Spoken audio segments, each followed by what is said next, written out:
la fin d'une ère s'achève et le début d'une autre commence. Enseignement, révélation et prophétie vraie de Jésus-Christ. Le jour du jugement dernier est arrivé, mais ce n'est pas un jour normal, composé de 24 heures, comme certains le pensent, mais une période de l'histoire humaine, une époque dans le temps. Or cette époque de fin des temps a déjà commencé.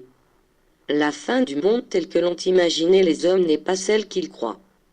Ce n'est pas le monde en tant que planète qui touche à sa fin, mais le monde matérialisé et scientifique qui ne reconnaît pas l'importance et la priorité de la vie spirituelle.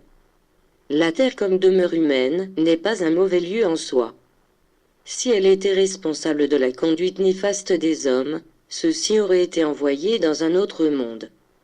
Mais, comme ils ont eux-mêmes envenimé leur cœur, leur esprit et leur cerveau, l'humanité devra faire son propre travail de régénération. Ce ne sera donc pas la planète Terre qui sera détruite. Par contre, la fin d'un monde d'erreurs, de vices, de corruption et de fausses sciences ne saurait tarder. Et la façon de vivre de l'humanité s'en trouvera métamorphosée. Ses buts, ses luttes et ses idéaux ne seront plus les mêmes. Quand le dragon des passions humaines aura été vaincu, un monde nouveau apparaîtra, sur ce même globe terrestre, un monde où toutes les œuvres de bien-être et de progrès auront pour idéal la spiritualité. Les cœurs seront plus nobles, les cerveaux plus lumineux et l'esprit saura manifester sa présence. Tout ce qui est bon pour l'être humain sera mis en évidence. Même dans le matériel, la transformation sera palpable. Les fleuves plus abondants, les terres plus fertiles, les éléments de la nature plus doux, le climat plus tempéré, parce qu'il y aura enfin harmonie entre l'homme et le spirituel. La loi de l'amour fera sentir ses effets miraculeux. L'humanité ne peut croire de nos jours en un tel monde de justice, et en une vie d'amour et de vertu sur cette terre. Elle ne se croit pas capable de changer, d'être meilleure. Elle a perdu la foi en elle-même.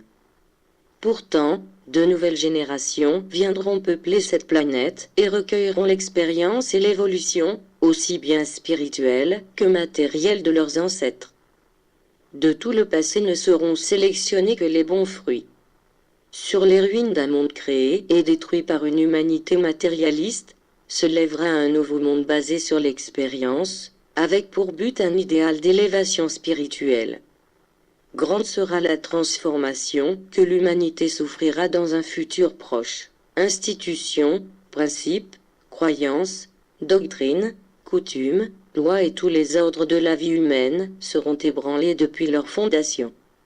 Le monde qui s'écroulera sera le monde perverti, créé par l'homme lui-même à cause de son égoïsme, son orgueil et sa convoitise. Un monde où les forts opprimant les faibles, où les enfants ont perdu jusqu'à leur innocence, où le mal s'est incrusté dans toutes les couches de la société, où le profit et l'intérêt personnel motivent tous les actes, où les principes les plus sacrés ont été profanés, pour que cette nouvelle tour de Babel s'effondre, son mal doit être arraché jusque dans ses racines, comme de la mauvaise herbe. La souffrance sera grande, et les épreuves douloureuses, mais grâce à elles se purifieront les esprits contaminés, les aveugles de l'esprit ouvriront les yeux à la vérité. Des mauvaises œuvres de l'humanité, rien ne demeurera. Mais des cendres du passé ressurgira une humanité qui sera comme une grande famille vivant en paix, selon les principes mêmes de l'amour. Le monde erroné et superficiel, qui se maintient encore debout, avance à grands pas vers sa désintégration. Ce sera l'homme lui-même qui, de sa propre main, détruira l'œuvre que son orgueil et sa convoitise ont construite. Ensuite viendra le silence, la méditation, et de là, la régénération, les idéaux élevés. Une nouvelle ère commencera, et en elle pénétrera une humanité purifiée par la douleur et éprouvée dans l'expérience.